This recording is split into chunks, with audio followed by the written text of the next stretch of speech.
Europe 1, le club de l'été. Eva Rock. Olivier Pouls, on part à la découverte de quel plat, sachant qu'on a longuement hésité, tant la région évidemment déborde de délicieuses spécialités. Quelle objectivité. Honnêtement, je n'avais pas le choix quand on a préparé l'émission. Eva m'a dit, bon là tu fais ce que tu veux toute la semaine, mais lundi c'est Nice, c'est la pissaladière. Et qu'est-ce qu'on fait? Eh ben on va appeler un grand spécialiste de la pissaladière. Au début, il faut tout raconter. La mère Au d'Eva, début, non on s'est dit, Non, c'est pas ma on va mère. appeler la maman d'Eva, parce que paraît-il, moi je l'ai pas goûté. Moi je l'ai Mais goûté, Lise l'a goûté. je l'ai goûté et c'est la meilleure que j'ai Il jamais paraît mangée. qu'elle fait la meilleure pissaladière du monde. C'est vrai. Mais derrière, juste derrière, il paraît qu'il y a un boulanger qui est exceptionnel, qui s'appelle Jean-Paul Veziano. Oui. Qui est boulanger à Antibes et qui est l'autre grand spécialiste de la pissaladière. La pissaladière, vous savez, c'est cette pizza version niçoise avec une base de pâte à pain, ensuite cette compotée d'oignons et puis les anchois ou alors la poutine. Alors on va lui demander à Jean-Paul Veziano. Et on va lui demander Oui. comment lui la prépare, cette fameuse pissaladière. Bonjour Jean-Paul. Bonjour messieurs, dames, enchanté et merci de m'appeler. Comment ça va Jean-Paul Veziano? Écoutez, Mme Eva Rock, je suis vraiment honoré de vous entendre dans cette si grande radio et j'en suis très fier pour vous, sachez-le. Mais, Voilà. merci. Est-ce que c'était votre meilleure cliente? Écoutez, vous avez bien fait de me passer Eva Rock parce qu'elle a toujours gardé, même à Paris, ce petit accent familier et qui plaît tellement. Mais là où vous avez été très vicieux, c'est de m'amener, de me faire parler avec la plus belle journaliste de France pour me donner la recette que bien sûr je ne vous donnerai pas. Hein. Voilà.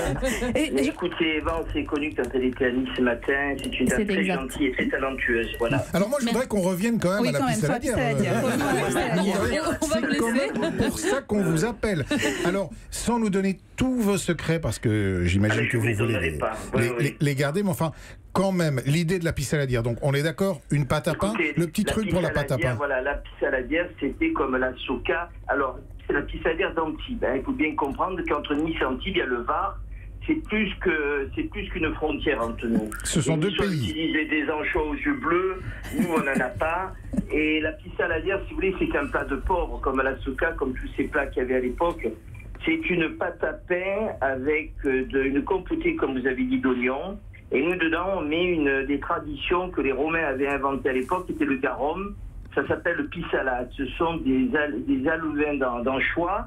C'est pas la poutine. La poutine, c'est beaucoup plus petit. Si vous faites ça avec le pissalade avec la poutine, vous obtenez beaucoup d'eau. Mais on mélange avec de la bonne huile d'olive et des bons oignons. On mélange tout ça. Et on en fait la pissaladière. Je vais bientôt vous en envoyer parce que je sens que vous salivez. Ah bah oui, là carrément. Volontiers.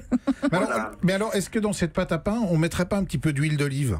Alors, l'huile d'olive, il y a deux solutions. Ou vous mettez de l'huile d'olive dans la pâte, ou alors quand vous étalez votre compotée avec le pissalade et l'huile d'olive, vous faites des trous dans votre pâte. Ça, c'est un des secrets. Et tout ce bon jus passe à travers la pâte. Et oui. Pendant la fermentation et la cuisson, écoutez, votre pâte est honorée de tous ces bons produits et croustille ensuite. Quoi, voilà. Jean-Paul, il y a un auditeur qui nous demande est-ce qu'une pissaladière sans olive c'est possible? Parce qu'elle aime pas ça et elle voudrait la remplacer par quoi si on ne met pas d'olive? Ah ouais. Par des framboises. Ah bah. Des framboises ou des fraises des bois.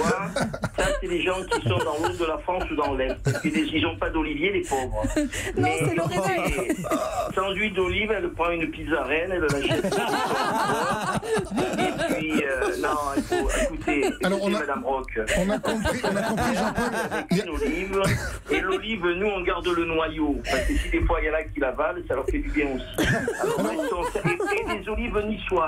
Pas des olives vertes, hein, je vous le dis. Hein. On a compris, Jean-Paul, qu'il y a des sujets avec lesquels on peut plaisanter, mais d'autres avec lesquels on ne plaisante pas du tout. Et la pissaladière, c'est dans la deuxième catégorie. Même l'Académie française ne s'est pas attachée à ce problème. Hein. C'est pas attaqué. Hein, voilà. Jean-Paul Veziano, merci infiniment. Je suis très heureuse de vous avoir entendu ce matin. J'ai un fou rire, excusez-moi. On vous retrouve évidemment, on vous retrouve, vous et la pissaladière. Madame Eva Rock, cet accent qui vous a tellement rendu service chez nous. Vous êtes magnifique, je vous vois à la télé, vive Europe 1. Et si vous voulez être augmenté, vous me le dites et j'appelle votre patron. Voilà. Ainsi que tous les gens qu'il y a dans le studio parce qu'ils ont l'air gentils. Eh bien, merci beaucoup. Merci pour Vive votre. Europe 1 et bon été. Hein. Merci beaucoup. La boulangerie, elle est au cœur des vieilles ruelles du Vieil Antibes. Allez-y, parce que c'est en plus un spectacle. Je suis désolée, j'ai les larmes Je crois aux qu'en yeux. dehors de manger la pissaladière, on y va autant pour le boulanger, non, mais- pour le patron. Exactement, je vous avais pas menti. Europe 1.